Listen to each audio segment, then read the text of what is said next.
Gone with the Wind returns to HBO Max, with a disclaimer. New York Rhett and Scarlett are back on HBO Max, along with some criticism of slavery and race relations in the South that was missing from Gone with the Wind. HBO pulled the film classic Gone with the Wind from its new streaming service 2 weeks ago in the wake of national protests against racism and deaths of African Americans at the hands of police. At the time, HBO said it needed to add historical context. The new version includes a 4.5-minute introduction from Turner Classic Movies' Jacqueline Stewart, professor of cinema and film studies at the University of Chicago. She calls the film one of most enduringly popular films of all time, as she points out that, when adjusted for inflation, it has the largest box office ever. She calls it a film of undeniable cultural significance. But she also points out that the film fed racist stereotypes of the time, showing black slaves and servants as either devoted to their white masters or as incompetent, while denying the horrors of slavery, as well as its legacies of racial inequality.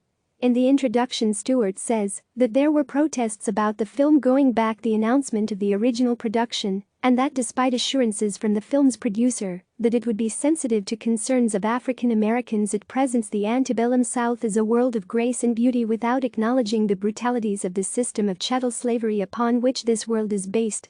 Stewart, who is African American, points out that the film's black cast members were barred from its Atlanta premiere because of Georgia's Jim Crow segregation laws at the time.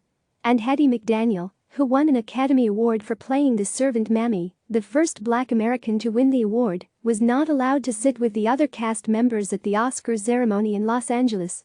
Watching Gone with the Wind can be uncomfortable, even painful, says Stewart. Still, it is important that classic Hollywood films are available to us in their original form for viewing and discussion.